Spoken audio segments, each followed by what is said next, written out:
Sejam bem-vindos ao terceiro episódio do podcast do CORE-SC, o Conselho Regional dos Representantes Comerciais no Estado de Santa Catarina. Essa é uma grande oportunidade para você conhecer os principais pontos da legislação que regulamenta a profissão de representante comercial.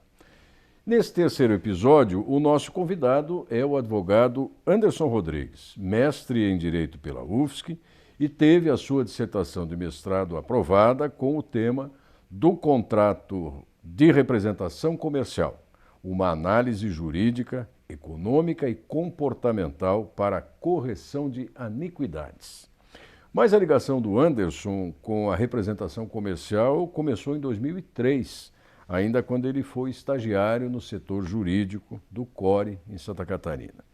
Depois que ele concluiu a formação em Direito, desde 2008, Anderson tem atuação profissional com ênfase nos contratos de representação comercial, tanto na esfera consultiva quanto na judicial. Doutor Anderson, uma satisfação recebê-lo aqui nesse nosso podcast. Qual é a melhor forma de saudar as pessoas que estão nos acompanhando nesse terceiro episódio do podcast? Laura, obrigado pelas considerações.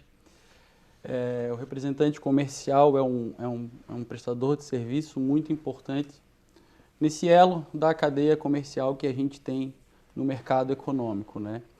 Então, essa minha ligação com os representantes, como falaste, começou lá em 2003, no CORE. Ali eu comecei a entender, né, da legislação, comecei a entender da própria profissão em si, da organização dela, e a partir daí eu comecei a atuar com os representantes comerciais. Então, é uma profissão de grande importância, né, dentro do contexto do Brasil. Também tem na legislação estrangeira os agentes, que eles são chamados de representantes comerciais. Então, nesse formato de trabalho é que a gente começou a empreender, digamos assim, na forma jurídica, para entender todo o contexto que está envolto à representação comercial. Então, o que eu digo é que essa profissão ela é muito importante para o nosso país. Então, esse é o meu recado inicial para que os próprios representantes saibam da importância que eles têm dentro da nossa economia. Vamos pensar agora em quem está começando ou pretendendo começar nessa profissão de representante comercial.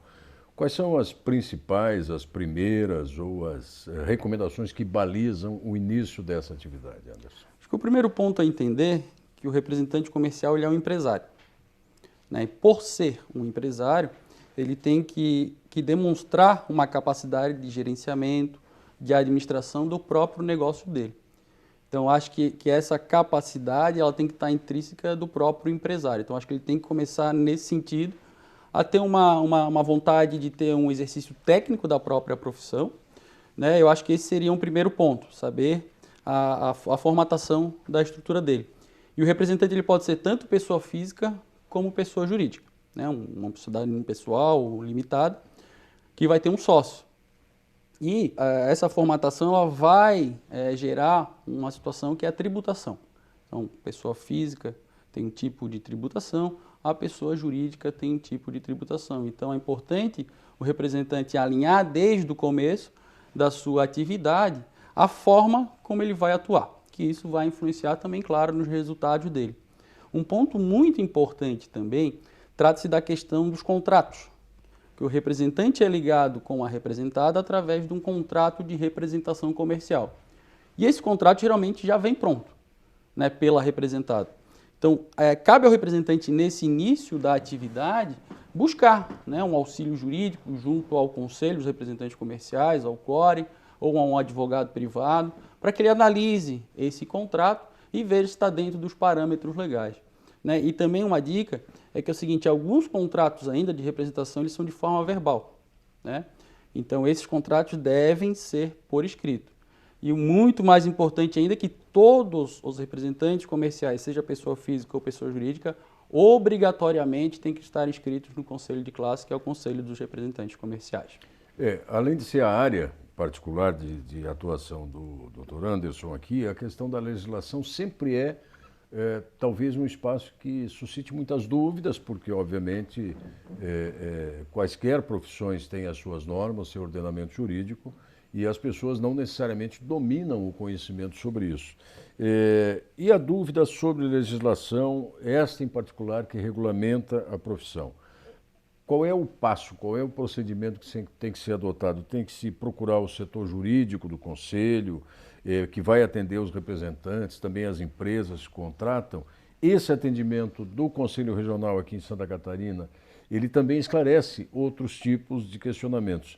Pela sua experiência, quais são os pontos que geram mais dúvida e que, portanto, geram mais consultas? Certo, olha. A representação comercial hoje, a gente fala que é um contrato típico porque existe uma legislação específica, que é a Lei 4886 de 65. 4886 de 65. 65. E, claro, ela tem também uma aplicação subsidiária do Código Civil, que a gente fala, né? Então, essa lei que vai determinar os direitos e deveres do representante comercial, né? Tem declinado lá, se pegar o artigo 27, vai estar lá as cláusulas que tem que estar no contrato de representação comercial.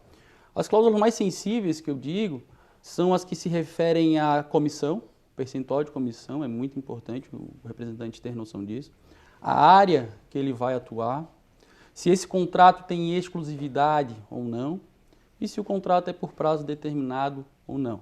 Tá? Porque isso pode influenciar numa questão de rescisão de contrato por prazo determinado e ele não vai ter direito à indenização de um 12avos.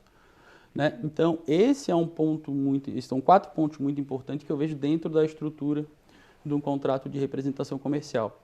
Quanto à estruturação da representação em si, é o cuidado que sempre tem que ter nas alterações, né, que não podem ter alterações no contrato de forma impositiva pelas representadas, que alterem a área, que alterem a comissão do representante, tudo isso tem que ser negociado, né, não pode ser uma imposição.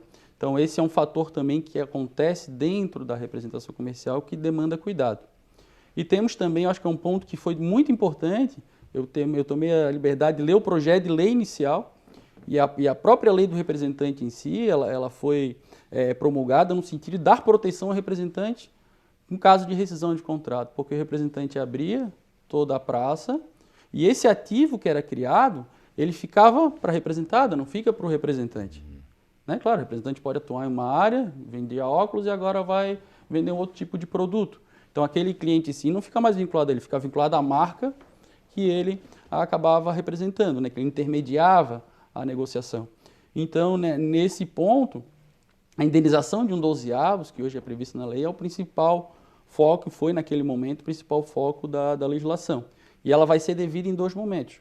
Quando o representante rescindir o contrato por motivo justo, e a lei vai trazer isso no artigo 36, quebra de exclusividade, redução de esfera de atividade, e dentre outras, né, não pagamento da comissão na época devida, redução de comissão que vai influenciar no faturamento dele, ou a representada rescinde sem motivo nenhum. Ela teria que dar um aviso prévio, 30 dias, para o representante comercial, e depois desses 30 dias deveria pagar essa indenização de um 12avos, que é calculada sobre todas as comissões que o representante recebeu durante a prestação de serviço, atualizadas pelo INPC e divide por 12. Esse seria o valor da indenização. Se a representada não dá o aviso prévio, ela também deve pagar uma indenização ao representante, que é de 1/3 das 3 últimas comissões que ele recebeu nos últimos 3 meses ali de atividade. O representante também deve dar o aviso prévio para a representada em caso de rescisão de contrato. Então, esses são os pontos que vejo mais preponderantes na legislação.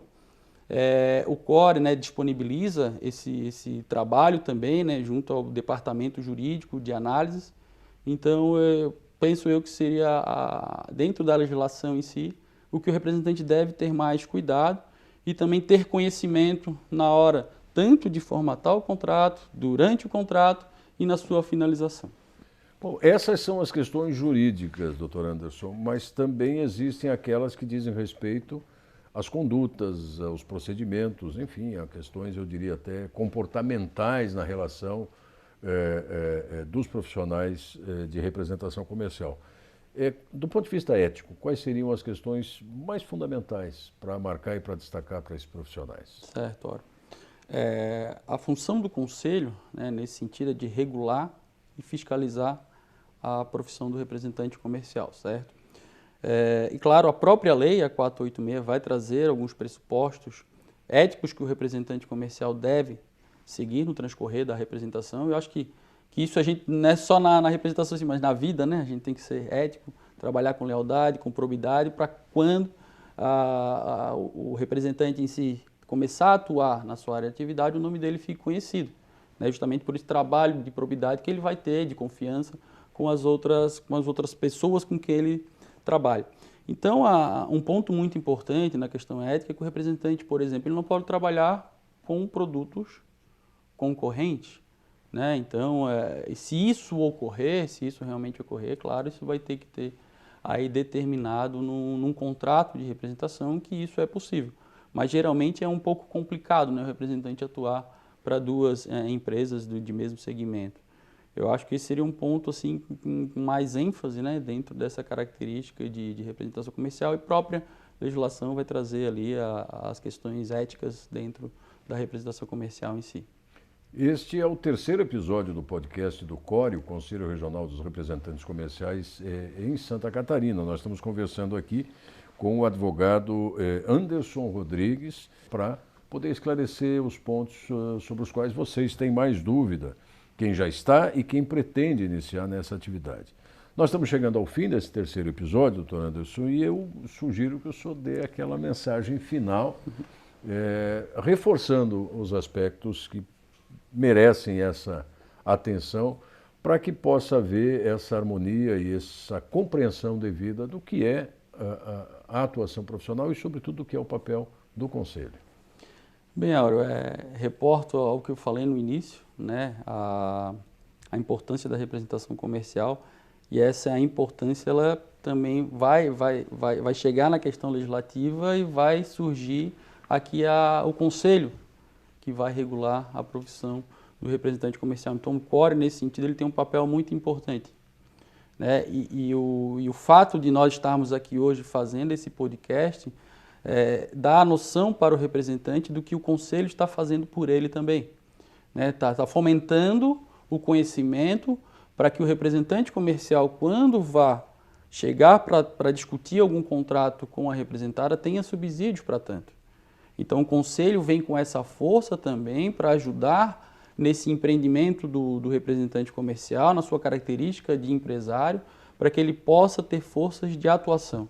Eu acho que esse é um ponto muito importante que o Conselho hoje está fomentando aqui, né? Além, claro, da própria atividade, da fiscalização, né? Acho que isso é importante também, o Conselho vê esses profissionais que não são éticos, as pessoas que são representantes e não estão vinculados ao Conselho.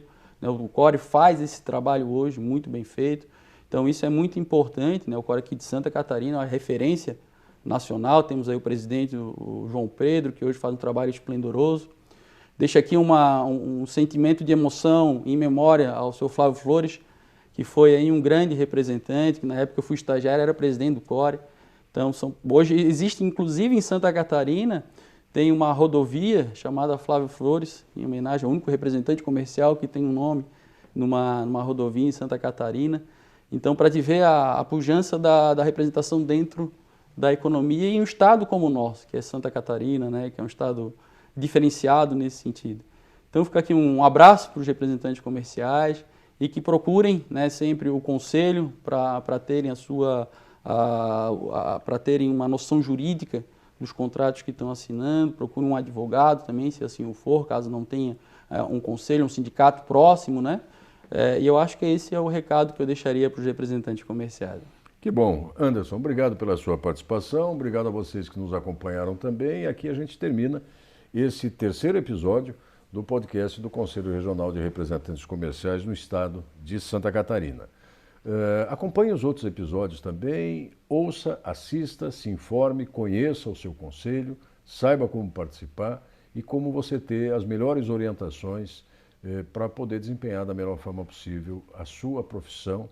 Afinal de contas, estamos falando de uma profissão muito antiga, que existiu já com outros nomes, com outras formas, mas que está devidamente atualizada hoje, e conhecê-la é o melhor caminho para desempenhá-la da melhor forma possível. No próximo podcast, o assunto vai ser, ou serão, os aspectos contábeis da atividade de representação comercial. Até lá!